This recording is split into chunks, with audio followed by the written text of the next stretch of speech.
Good evening, Global Forum. Nice to see you all. Thank you all for being here today with us for this really important conversation. We have an incredibly distinguished group of guests representing different parts of the world, and we have very little time together, so we're going to really dive in. I'd like to frame the conversation this way. We could spend our time telling horror stories about anti-Semitism and anti-Zionism in our respective parts of the world, and these are stories that must be told. However, in the time we have today, I'd like us to endeavor to understand where we go from here. So each of you represents a different part of the world, and whether it's Canada or Europe or Latin America, South Africa, or even, dare I say, the United States, some members of the Jewish community are asking shocking questions. Do I belong here? Is there a Jewish future for me and my kids here? And if so, what will that Jewish future look like?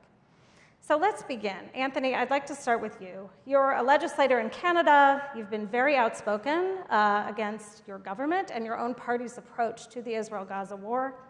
And it has been your message to your colleagues in the House of Commons. You've been quite vocal about this, but what has been your message, and what legislative tools are you using, or do you believe we can use to pursue some outcomes that will be more favorable for the Jewish community? So it's been very shocking. I come from a party in the center-left, and Canada, like the United States, is one of the very few countries that has a bipartisan consensus, or has had a bipartisan consensus on Israel, where the center-left party, our Liberal Party, is as pro-Israel as our Conservative Party on the center-right. And that has been the case in the 8 years that I've sat in the House, and it sort of fell apart over the last 5 or 6 months as I watched many of my colleagues who previously had been very supportive of my stands on Israel suddenly disappear. And I've faced motions and resolutions in the House that I've had to vote against from my own party, and it's been deeply disappointing. But what I've tried to do is, again, emulate what we've done in Congress. So, number one, I convened hearings at the Justice Committee, which is our version of the Judiciary Committee, on anti-Semitism, focusing on college campuses. I had colleagues from my side that joined me in sending a letter to all the biggest presidents of universities in Canada. We confronted the presidents and called them out on not adopting IHRA, on not including Jews in diversity, equity, and inclusion programs, on not enforcing their codes of conduct to allow encampments on their schools. And what I've tried to do is legislative tools, in addition to the recommendations that they adopt IHRA, they include Jews in DEI programs, that they make sure that they apply their codes of conduct. We also, at a federal level, as opposed to in the US where it's at the state level, control the criminal code.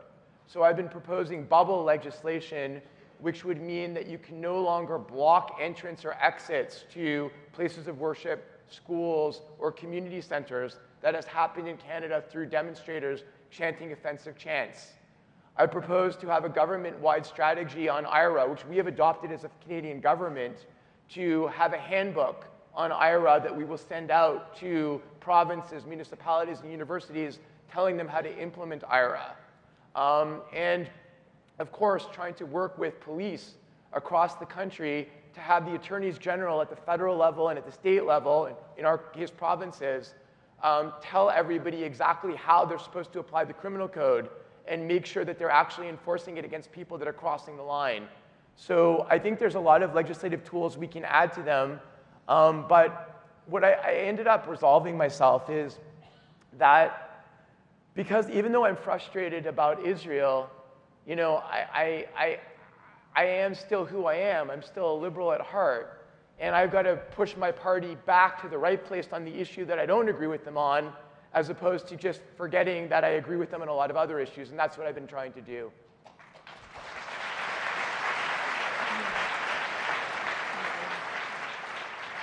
Ariela.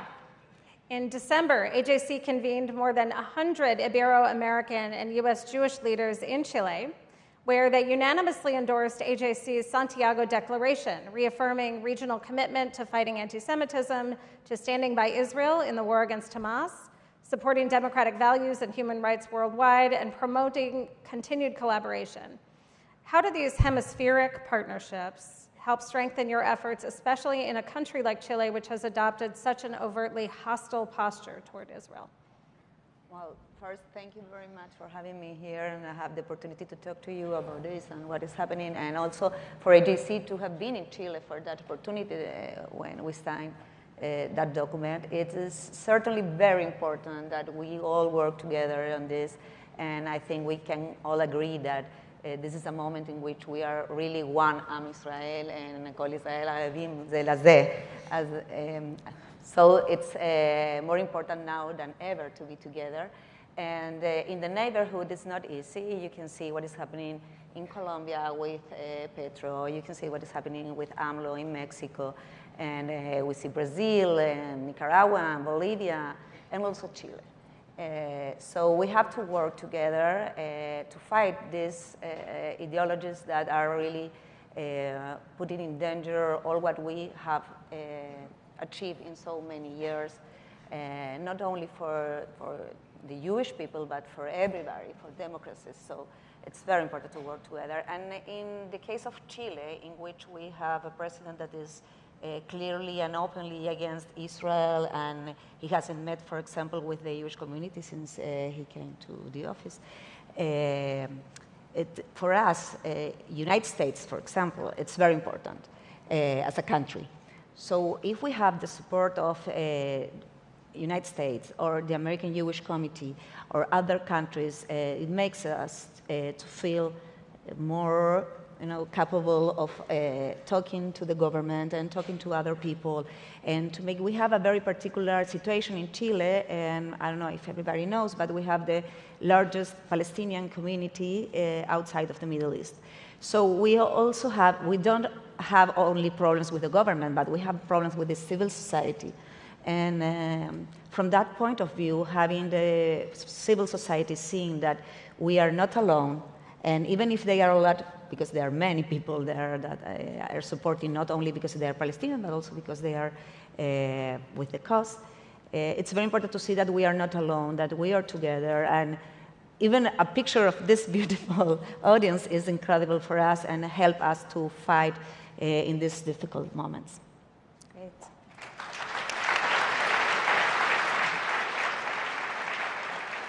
So speaking of countries taking a hostile posture toward Israel, Karen, South Africa has led the effort to bring Israel before the International Court of Justice on charges of genocide, which has created an incredibly challenging climate for the Jewish community of South Africa. The viciously anti-Israel African National Congress has showed that it faced a little bit of a decline in the recent elections. It lost some support, it lost its majority. So can you help us interpret these results? And does it signal a possible shift in attitudes towards Israel, or was it driven by other factors? Sure, thank you very much. Firstly, thank you for having me here. And they say since October the 7th, the Jewish heart beats in unison, and I certainly feel it over here. So thank you very much. Thank you. But if the Jewish heart broke globally on October the 7th, the South African Jewish heart broke again on the 29th of December when, as you said, our government took Israel to the ICJ. The little sliver of hope that we have in our community has been fighting our government tirelessly since then, has been the elections that we knew were coming and that we knew would signify a drop in the percentage of vote that the ruling party, the Liberation Party, the ANC, had. What's been really interesting is that the ANC fought this election very much on a foreign policy, Israel-Palestine platform. All of their platforms before the elections were run with them in Palestinian scarves or kafirs, and the very, very last thing that our president said in the very last election rally to the country that is suffering from a lack of electricity, water, etc., the very last thing he said was the cry from the river to the sea, Palestine will be free, before the elections. So fortunately, the good news, there is some good news of that. Although there had been, it had been intended that, we knew that they would drop, they dropped significantly more than anybody had expected, to just under 40%.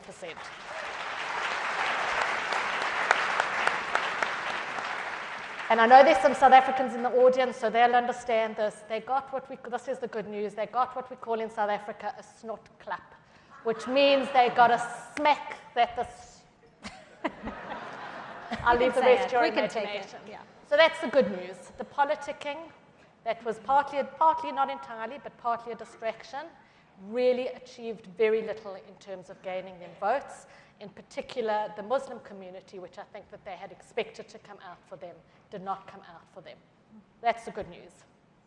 The less good news is they remain, at just under 40%, the biggest proportion of votes in the country. They will continue to hold significant power in the country, and it's unlikely, I think, that the major positions, including foreign affairs, will shift completely. We will, and hopefully with your help, we do have a brief time, I think, and a bit of an opportunity here to continue fighting. It's really clear that this foreign policy won them no votes. There's no support really for the levels of anti-Semitism the way we're seeing around the world. We're not seeing them in South Africa, oddly enough. The hostility is all from our government. It's not coming from the street. And I believe that with your help, we will continue to fight from the southernmost tip of Africa, the only voice in the African continent, against the government's position. We'll continue to fight it. And I think that with some extent, we can perhaps push it back a little bit. Unfortunately, I can't say that there'll be a massive shift in the foreign policy, but we can say that what they did try to achieve was not achieved in terms of the domestic support that they were hoping to get. Thank you.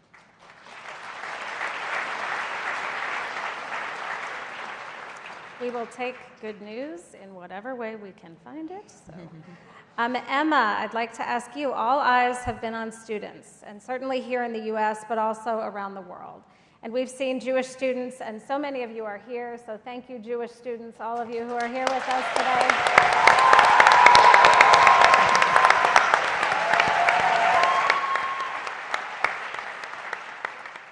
We've seen all of you, many of you, all of you here at least, standing firm and proud in your Zionism and Jewish identity. And we've seen examples of such extraordinary courage and resilience in the faces of unspeakable circumstances. So for this room of several thousand Jewish leaders and allies, and for all of those who are watching on the live stream, what is it that Jewish students need from all of us to help turn the tide? Thank you very much for receiving me. I will start by saying that 7th of October tried to destroy our generation. They really try to scare us. But what we've seen on campuses and in the society in general is that it failed. It failed because on campus we saw the resilience of our Jewish students. We saw that they did not give up, and they will not give up. We saw that they were proud Jews on campuses.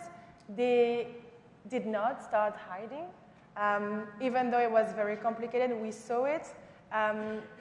So you already did it, but I really want to give another round of applause for all the Jewish student leaders that are at the forefront on campuses, here in this room.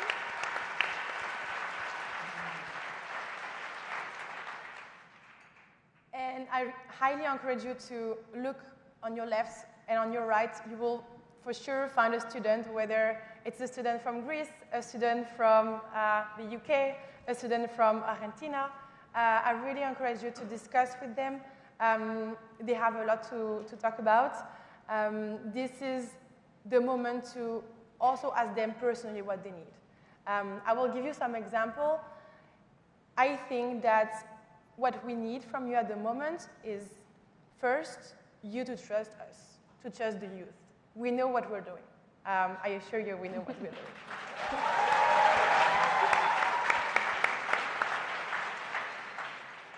Trust and to listen, because it's different, to listen to us as well. I think, in terms of support, there are so many different ways to support us. Just a couple of examples. If you have a law firm, you can also help us having legal advice when it comes to maybe suing universities or other forms of legal advice. If you're a psychologist, you can also help us with providing your help and your availability for our students.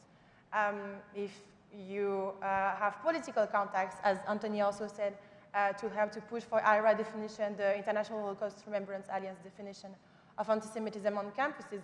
We need them. Your student representative, the unions of students in their countries, they need the support of the community and anyone else that can also support. And lastly, if you don't have a law firm, if you're not a psychologist, if you don't have the political capacity, you can also help financially. I think I have to say it because it's very important to understand that for some of our unions, and especially in Europe, we've seen lately that they were facing a choice. The choice was for some to decide whether to host a Shabbat dinner or to invest a budget in printing a poster for the hostages. And I don't think that should be a choice for the student union. They should be able to, at the same time, foster their Jewish life and be proud in their political activism. So these are some ways for you to help and to support us. Thank you.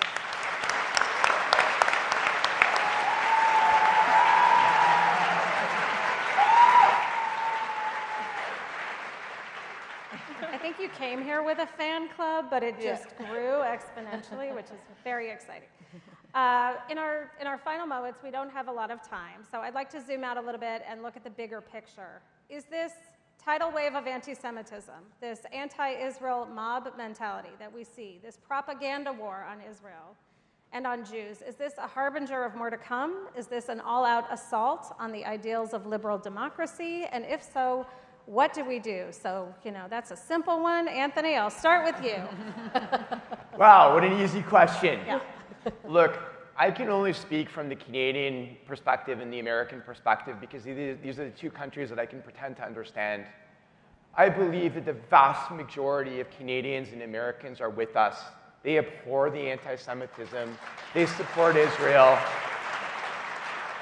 This is a small, loud, angry group that is holding our country hostage, that is yelling nasty, hateful things at college campuses and on streets, but they don't represent the majority of our populations. We live in the two countries in the world that not only are the golden Medina, as our ancestors would have called it, they've given our people opportunities that no other country in the world has ever given. And we, as a community, have done more for these countries in proportion to our numbers than anyone else.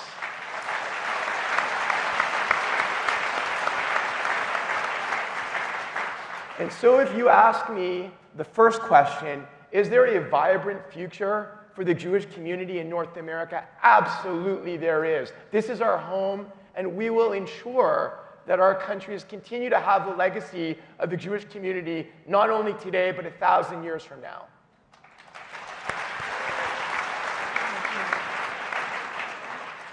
Emma, do you think that your generation understands what is at stake? I think that my generation actually more than understand and actually live it every day. As I said, they are on the ground. They are the ones that are being called fascist Zionists the minute that they want to stand for Israel or just to fight against stereotypes, anti-Semitic stereotypes, and everything. So I think we are more than aware. And at the moment, also I would like to mention that today for Europe, it's an important day since we just had the results of the European Union elections. I have to be honest with you, I think for our generation, it's one of the darkest days for Europe when it comes to this rise of political extremism. And we, the youth, we are aware of this, and we will continue to fight against political extremism and the rise of populism everywhere. We need this fight. I mean, you all know that fighting against anti-Semitism and hatred is not the fight of the Jews, but it's the fight of each and every single one of us and the society in general. So we will continue to build alliances with non-Jewish organizations, with other minorities. It is tough. I'm never going to say the contrary, but it is very much needed. So we are aware, and we will continue to fight.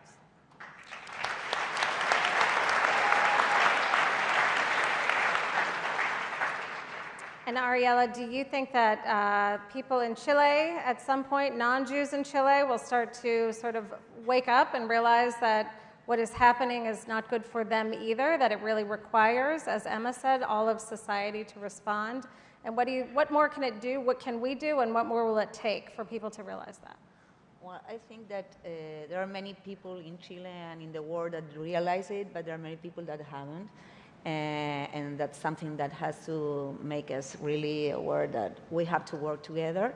So first of all, I think we certainly have to try to gather our resources to work together in communications and also in people that are not Jews and they can speak up for us, because that's very important. But I think that we see Israelis, they are fighting in Gaza, in Israel, and we need to fight in social media, and everybody has to fight in social media and in the press. Every one of us has to be a soldier of Israel in social media and with this propaganda, and we have to work together. We have to manage to work everybody together to fight this terrible propaganda that we have seen in the last months. Absolutely. Thank you. And Karen, what about allies? How can we involve more sectors of society in finding solutions? So I think from South African point of view, we really are quite fortunate. Despite the very negative position of our government, we had what we called a Seder plate at one stage, which was something put out by BDS, which spoke about which parties to vote for that were anti-Israel and which parties not to vote for that were pro-Israel, and they're all neutral. And there were quite a number of parties that are in fact either pro-Israel or neutral. So that's one ally that we look at. And certainly the Christian community. South Africa is a deeply, deeply religious country. They have a tremendous respect for the Bible, for the Old Testament, and we have many allies there, and we are working with them. And I think that for us as a community, and I think globally, it's important not to feel the whole time that we are alone, because we're not. We have allies, we have friends, we must work with our friends, and I really do rely, there's an African expression which is called Ubuntu, which means I am only a person because you are a person. And I think that that's really a strong message against hate, is recognizing the personhood within all of us. Beautiful.